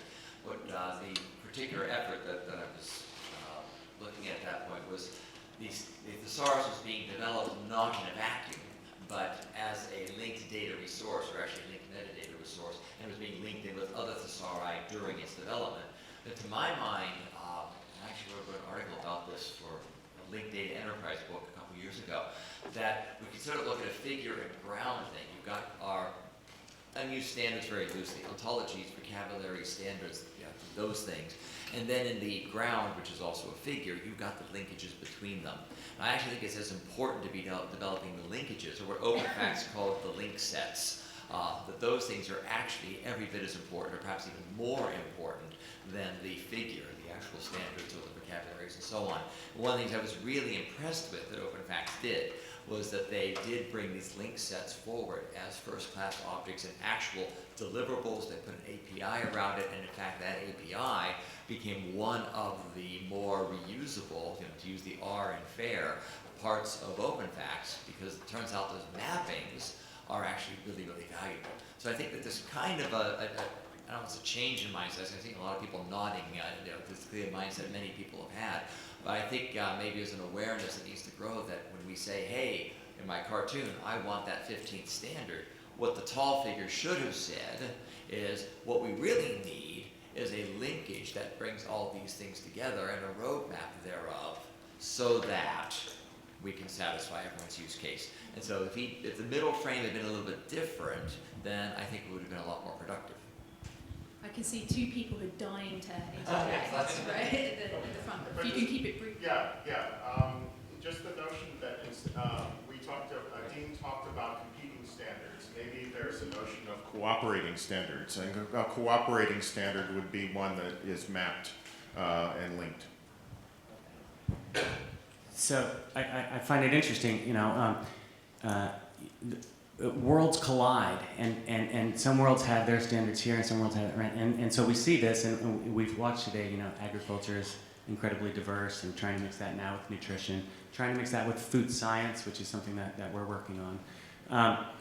And bringing that also, so there are people who aren't at the table, for instance, the OBO, which is the Open Biological Ontology Foundation, right? And they have an ontology of relationships. So how are things related to each other? And it's started off with biological relationships between things. And so actually developing an ontology of relationships is actually a place to start where we can start documenting these kinds of relationships. And so bringing the open work that's being done here together with the Open Biological Ontology Foundation, I think is an important thing. And so there are other people to bring to the party who have their own sets of standards, and I think that's important to recognize. Thank you. I'm going to move us on from the standards bit because we've only got another 20 minutes left, and I think there's some other important topics to cover. Jenny, could I just jump in for 2 seconds? She's a panelist. Yeah, of course. Well, just with the ontologies as well. There's a tendency to proliferate ontologies as well, and I think that we need to be a little bit careful and to try and, wherever possible, to use existing relevant stuff. So that's kind of a plea to everybody out there. We in building this agronomy ontology, this was specifically to trying to address a specific use case, a demand that we had. So the ontology will underpin something, which I won't go into, but the point is that we're trying to build it using existing ontologies. So when there are terms in the environmental ontology, that's where we go. We don't try to build, we're not trying to create something de novo. When there are terms in the chemical ontology, the environmental ontology, and other places. So just to put that out there as well. Thank you. Okay, I'm going to move us on to some questions that are coming in around the use of funding for open data. So Paul Day, are you in the room? Would you like to?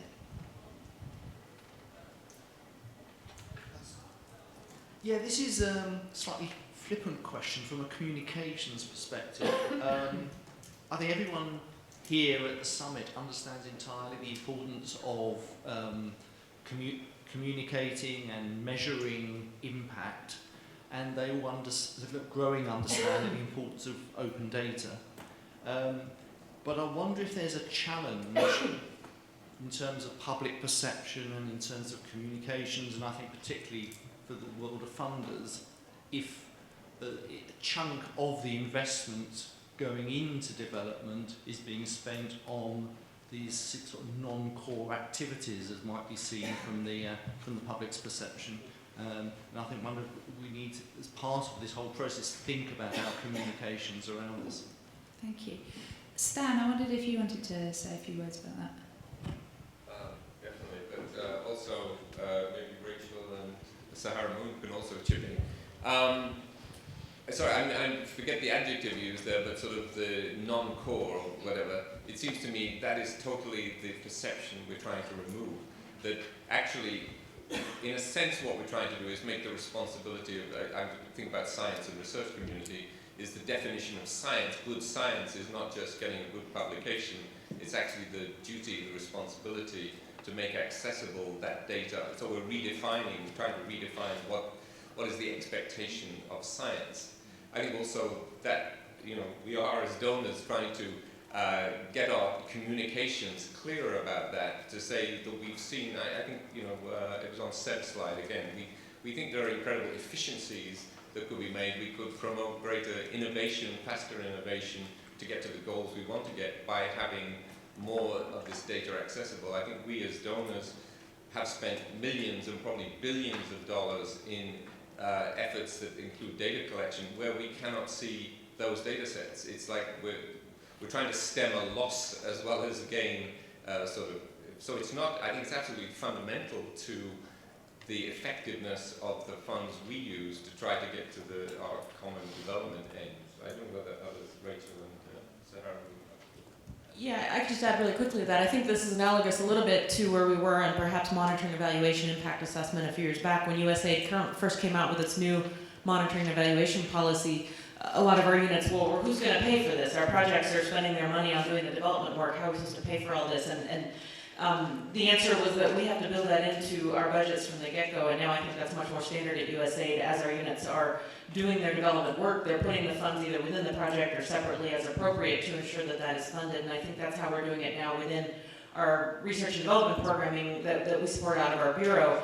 From day one, they have to generate a data management plan and tell us how they are going to be making those data open and accessible, and that has to be part of how they're going to then budget their entire project. So I think it requires a bit of a mind shift such that this is considered core to our development efforts and therefore gets funded as part of our development efforts.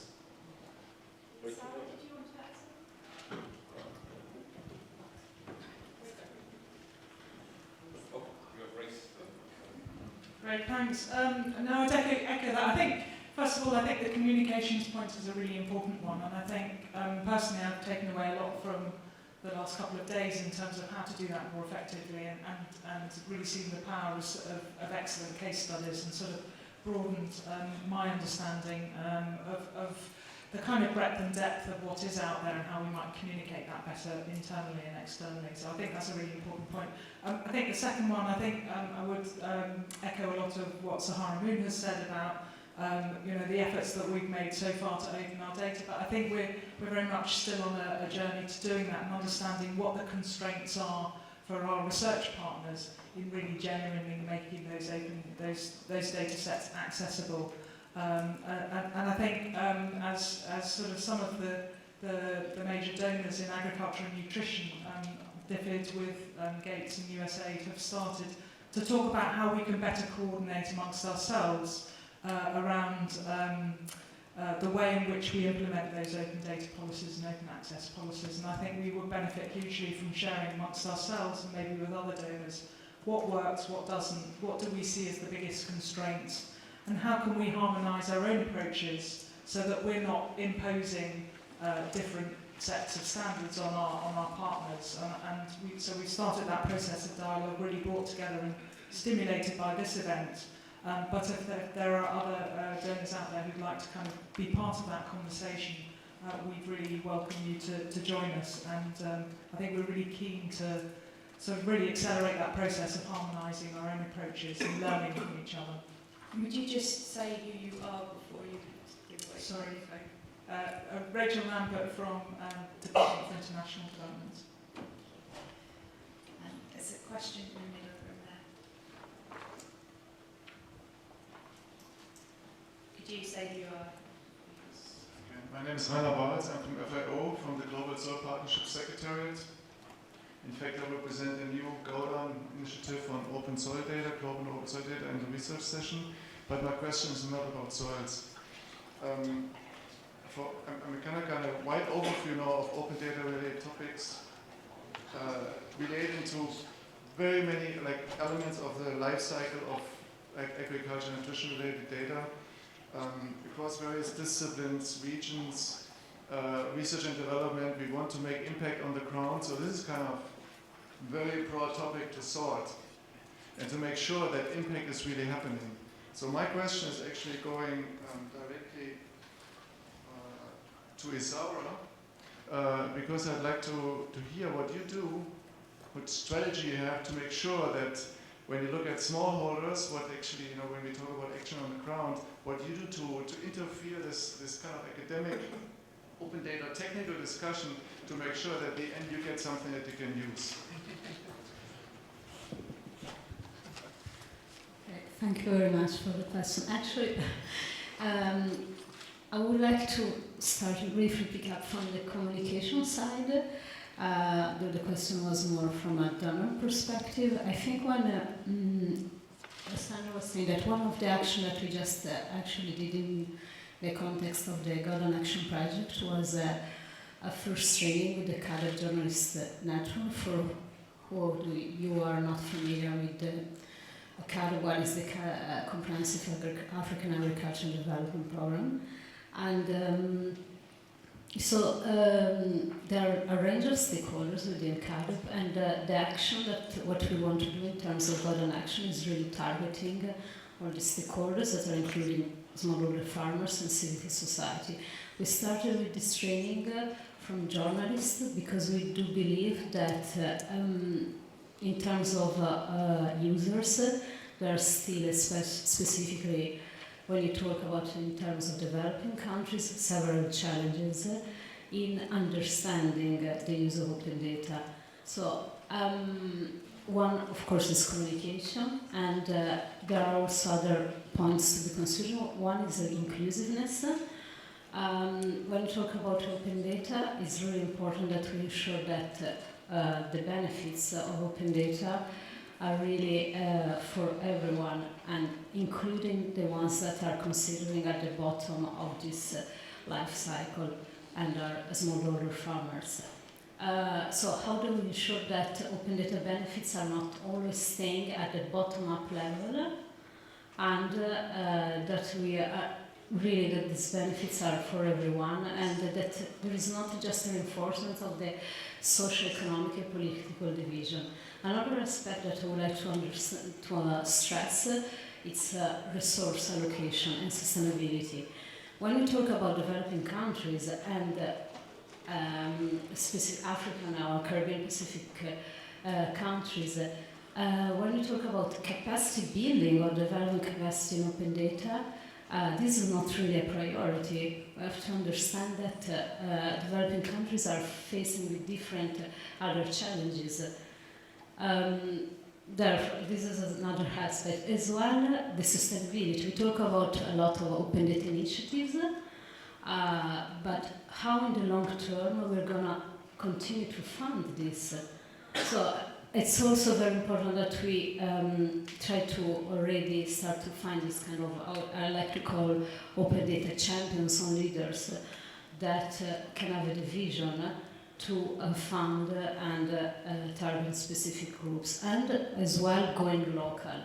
There is not so much need, we really understand and what we see on the ground that open data initiatives are not having a great impact if the needs, local needs, are really analyzed and contextualized. Therefore, in terms of smallholder farmers, if we always forget the farmers are not only the ones that are actually benefiting from open data, but are the provider of open data. So we really to start to put their needs more on the, let's say, most real priority, starting really to be much closer to the local context. What we are doing, and then I wrap up in terms of GODAN Action Project, we understand that there is a huge difference on how we receive open data, how smallholder farms actually access and can reuse open data. We forget that most of the time these farmers have no access to the internet. Therefore, it's really what we do in terms of if the project is really targeting key actors that are intermediaries. Therefore, we do capacity building activities that are targeting intermediaries, and that this, the journalists or civil society organization, are afterwards actually transforming data that are very difficult to access or sharing to really to the ground and bringing to the farmers, even if they don't have access. Therefore, what I really would like to stress here, that there are several challenges when we, until we reach smallholder farmers, and we have to consider that many challenges, which is in lack of access or even data skills are lacking. Therefore, there is many components, including the intermediaries, that we really need to focus and target. Thank you, Sarah. Ian, I was wondering if you could reflect on like DEFRA's experience of making sure that the data was relevant for users. Well, I'll use the example of Earth observation because actually I don't think there's a lot of difference between a smallholder farmer and a policymaker in Whitehall in this case. Both don't use the internet properly. One may think they know how to use it and has access to it, but actually they really don't know how to use it very well. And we have at one end an immense amount of data. It could be open data and private data. It really doesn't matter what it is. And you have to sort of perform a transfer function between the data in its raw form to a data that actually is useful to them. In my view, and if we just use the sort of strategy we're developing for Earth observation data, there's a two-step process there. The first step is to create the generic tools that process the data in such a way that it can give wider access to a lot of app developers, for example, people who have much more understanding of what the end user really wants than the people who have developed the data and have deposited the data in an open access format. Once that is done, then I think the market tends to take over there. And okay, I think that with, say, smallholder farmers in developing countries, maybe one has to work hard at getting them to understand that actually there are opportunities there in terms of data. But the market has fantastic capability once you've got over some of the initial hurdles. And we've heard some of the hurdles about data standards and things like that. Well, I think that they're a less of a hurdle than some people imagine. But in the end, we need to develop a set of tools which actually use, I would say, machine learning that allow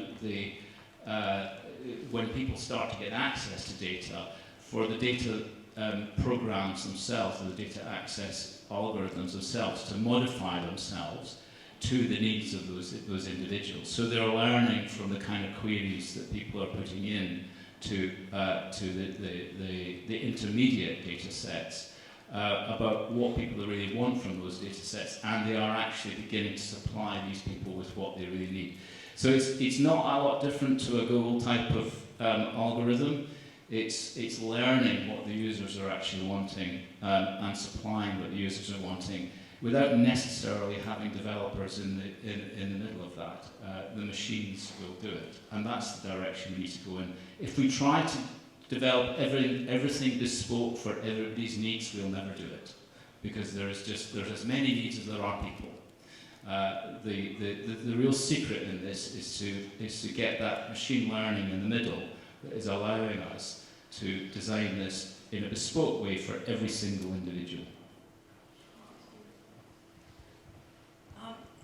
Yeah, this is a very relevant and interesting question and topic. So I think the first thing to recognize is all of the different users for the data, and the fact that I think Sander put up this pyramid, maybe it was yesterday, that farmers very rarely actually use data. What they need is actionable, location-specific knowledge. So our data, the data that we researchers collect, it needs to go through several stages for that to happen. That doesn't mean that researchers don't use the data. I mean, they need a separate kind of, they need the raw data really to put into decision support tools, to innovate some more, to develop solutions that's a whole different thing. But when you're talking about smallholders, I completely agree with what Ian just said here, and something that we're envisioning through the big data platform is to try and do some of the kinds of things that he was talking about. So that, we have the data streams coming in. Ideally, this would be under FAIR principles, so it would be discoverable or findable, accessible, interoperable, of course, and reusable, which means that the reuse part of it is critical, because it means, it's not something we've discussed all that much here, but To me, that's the licensing bit, and that's really critical to get right if you're talking about reuse. So once we have that in place, we are envisioning something like, you're all familiar with, hey Siri, where do I go to whatever, to the Siri function. We envision something like, hey CG, when do I plant my maize and how do I plant it? And technically, the capabilities exist right now pretty much to be able to do that. What we don't have is our data in the forms that it needs to be in.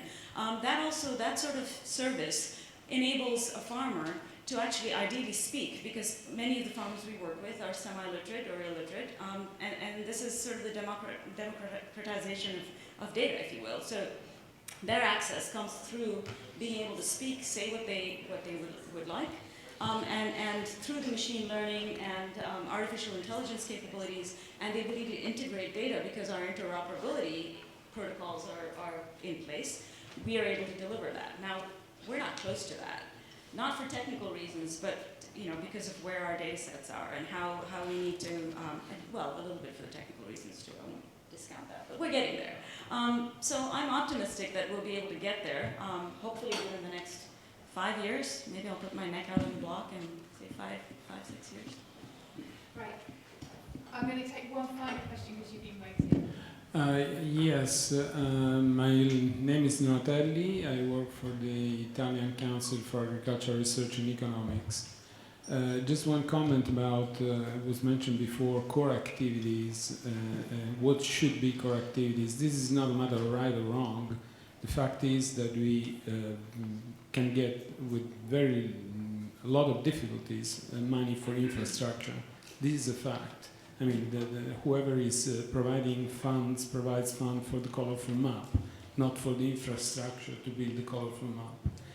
The other thing is in terms of supporting the publication of open data, which is also linked to some standards and interoperability. What I see as a practical, real action that GODAN could do is to develop, let's assume that I want to make available the data of my organization, which is actually the case. I have the data on database on my servers. If there is any standard to publish those data, GODAN could provide a component to be used server-side, which would be customized to access my data internally on my server and expose whatever standard for accessing data could be done. This would cut on the cost for my organization to publish data, but at the same time would provide the standard, because at the end, the public part of the API, of course, would be following any standard that could be easily updated. So there are concrete actions that can be put in place to improve the publication of data. Whatever comes after is a different story. It's related to research programs and so on, but that, I think, is the crucial part. Thanks. That sounded like a statement rather than a question, so I'm not going to pass that to the rest of the... And I am just going to wrap us up. Thank you, Martin, for telling me to do that. So I just wanted to have a few reflections of the things that I think were common out of what was being said in this session today. First of all, I think that we've seen this emphasis on putting the basic building blocks in place around what our data infrastructure looks like. Those are standards, the data sets, but also a reflection that needs to be driven by the data user needs from across the board. So when it's government putting data out, it still needs to be used by government too. And when businesses are putting data out, it needs to be used by government, by civil society, and by end users themselves. So we need to be thinking about, as we design those building blocks, who those users are and making sure that we are designing for them. The second point that came out really strongly for me was that we need to be working collaboratively and in partnerships. And in a distributed way, right? Recognizing that we can't have one single coordinating function across everything, but rather that those individual partnerships should build up into something that's loosely coordinated towards an end goal. Dean highlighted that nobody is entirely trusted in the ecosystem, so we need that variety of actors to be taking their own steps. Ian's presentation talked about crowdsourcing, so it's not just about the coordination, but also about actually generating data that is something that can happen across the ecosystem. The other reflection I had around that was that the influence that funders could make on the way in which that ecosystem works just through the policies that they have. So that role of collaboration came out very strongly for me. And the final bit that I just wanted to reflect on, yes, I'm wrapping up, Martin, was that we need to be problem-oriented and impact-oriented to have what the problem is at the front of our minds. And that we need to recognise that we're evolving, okay? And as part of evolving, that's partly starting small, it's partly about sharing what we learn, and it's about learning from what other people have done, right? Not just doing stuff fresh ourselves, not creating a new standard because it's not just quite good enough, but actually collaborating on what is already there. And it's only by having that learning that we can evolve into a place where we really have that impact. So thank you very much for attending this session.